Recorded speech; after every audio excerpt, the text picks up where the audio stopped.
It's been quite the year for Iain Lee. He was named the Best Speech Presenter at the 2017 UK Radio Awards last month. So let's go to line 13. Good evening, line 13. Hello? Hello, Lee. Yes, you're on the radio. And this week, he's joined the cast of the TV show I'm a Celebrity, Get Me Out of Here. 08444991000. Hello, Emily. Earlier this year, I sat down with Iain and his producer, Catherine Boyle, in the studios of Talk Radio in London. In here, is it a different atmosphere, or I mean, for you, just working day to day?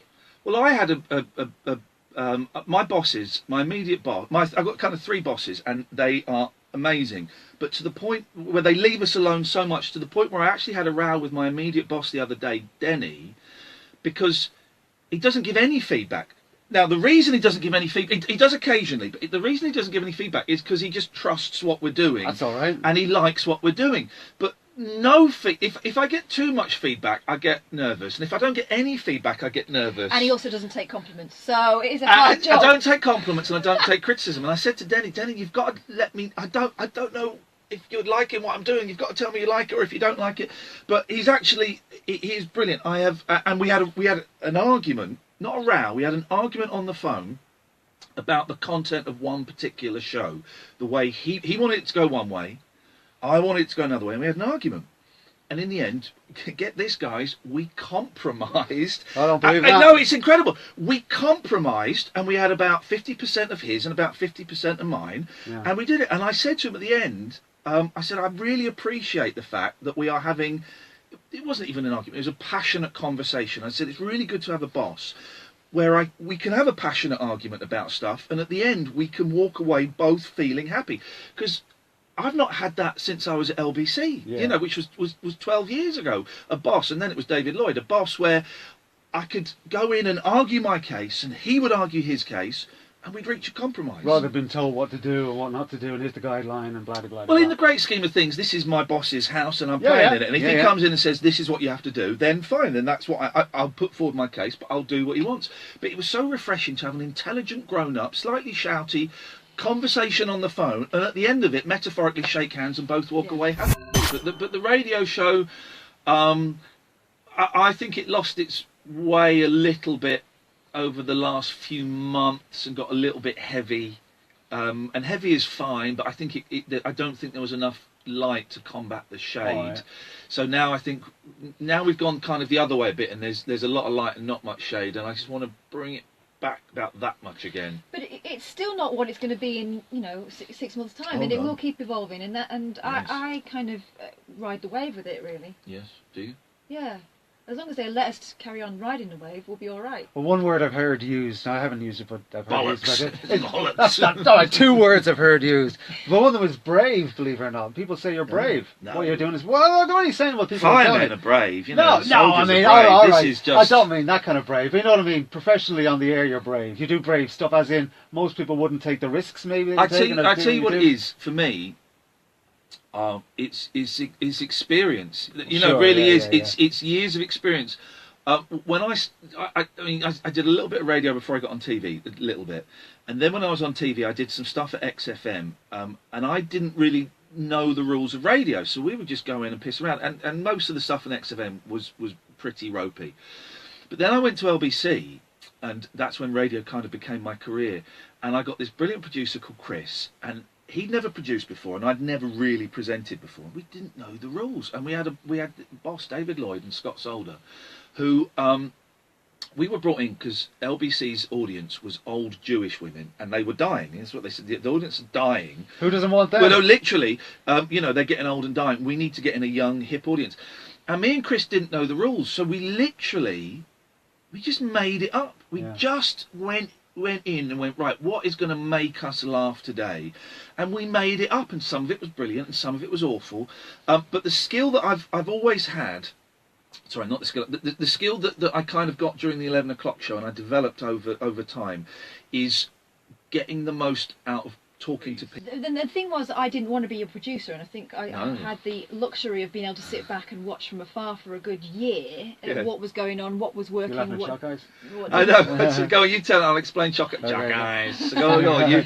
Well, because for a long while you were saying, why wouldn't you consider producing? And I'd kind of I've been at the BBC. I would have been there for like 16 years this year. Oh wow! So really? it was kind of my second job. Crushed your soul. Second job in radio, and I kind of went around the roster a lot. You know, at one point I was presenting the breakfast show. I started out as a reporter, newsreader, presenting the breakfast show, had my own afternoon show, I did them all, and then I kind of went away, had kids, came back, and felt a little bit like they didn't know what to do with me for a while. And I kind of didn't want to go back in production because I'd been in a situation where I remember being told by the producer I was working under in the first time I went at sort of the other side of the glass, that it didn't matter. This is the thing that I was told, and I'm so glad I know it's bollocks now. Doesn't matter who the presenter is, the show is always the same. Okay. And that figured, actually. After a while I thought, so that's why this is never going anywhere. It's never going to change, yeah. And so I was watching Iain and seeing some of the challenges he had. That's very delicate. Challenges is a good word, isn't it? I'm thinking, why would you hire Iain and get him to read out a news bulletin, basically, an elongated news bulletin? I don't want to do that. And so they asked me a couple of times whether I produce it, and I said, only if you let me do it the way I think it needs to be done, which is take some of the stories out. You know, they were putting stories an hour. They're putting so much in. He doesn't need filling. Actually, what he needed, it was the 10 minutes that I kind of negotiated, 15 minutes sometimes sections, where he was just allowed to talk and think out loud, that generated the calls, because actually sometimes you can not leave room for the listeners to jump in. Did we at the start? There was no room. How can they when you've moved from one story to another? What are you asking? I'm always going to be a cult. I'm always going to be steady. What's the spelling of that, everyone? Yes, I'm always going to be on the fringe, which is why I was so surprised when we won the Sony, because there's a brilliant story about John Ronson and Adam Buxton both being at the Sonys one night, and they won nothing, and they went outside, and John was disappointed, and Adam said, we're always going to be on the fringe. People like us don't win awards. We're always going to be on the fringe. And I think I'm destined to be a fringe, to be a cult, and I don't think you can get away with being a cult on a national radio station. That's your worry. That's my prediction. We got very poor radar figures, and the Thursday, the day they came out, it was like awful. And so I decided I need to up my game, and so I made up on the spot the top 10 Thursday night topic throwdown, right? And I went on the air and I said, we've been doing this every Thursday. It's the first time ever. We've been doing this every Thursday since I've been here. We know it's your favourite. Here are your top 10 topics. And I just threw out 10 topics that I'd made up that day. Yeah. And then 2 weeks later, I forgot to do it. And someone went, don't forget your top 10 topic throwdown. And I was like, oh, fuck. So I think people like... Maybe I have got it wrong to a certain extent, and people like that familiarity of it. So now Thursdays we come up with... Or maybe they were joining in with the joke, you know. Yeah, I kind of done some Kaufman-esque things recently, like when we got Paul Rajars berating the audience, saying it's your fault that we've not got many listeners because I'm very good and I've got certificates and I'm very special. And then I did a thing about going on strike, and they're both kind of Kaufman, because radio was bland, and they're both kind of vaguely Kaufman-esque type things. But I don't think, Kaufman wasn't that popular. But, right, yes. What you're forgetting about is, okay, the Rajars were disappointing, but... Yes. The podcast is going great guns, and I'm just wondering whether we are I don't know, maybe we're forgetting that people don't necessarily listen live anymore. Yeah. And that's right. And actually, it's like on-demand TV. Who sits down and watches the show when it's actually on TV anymore? Yeah. You know, and the trouble is that Rajar is still the benchmark. Yeah, we're not doing a thing, are we? That's the main. No. That's the main point. So sometimes if people criticize, I remember when we first started and someone said that I was derivative, and I was thinking, wow, derivative. How can I be derivative? I had a bad day, Catherine. That's a good line. You were getting on my nerves. What's that? Like I was an act. Yeah, it's the same old shtick all the time. Like... The thing I'm really trying to hang on to is none of this matters, and be prepared to fail. You don't achieve anything. Well, exactly, but you don't achieve. I'm listening to a really good audio book, Michael Nesmith of the Monkees, and he failed a lot. And he failed a lot. And it's inspiring, man. If this fails, in as much as my contract doesn't get renewed, it's only a failure in that respect. It's not a failure in the sense of the show, because the show is good. But It's a good show. There's someone else as well who we found quite inspirational, which is Scroobius Pip when we came in. Yeah, he's great. He is just the sort of person who goes, do you know what? I'm going to try stuff.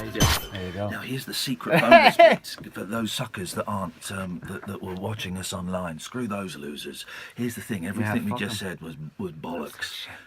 We don't even work in radio, you know. It's not even his real name. No. Ricky Dazzle. The Ricky Dazzle. Remember Ricky Dazzle? Yeah. Sunshine Super Time. Good times. Remember that? That Good was my times. big hit back in the Good 80s. times. Good times. Up yours, Dolores.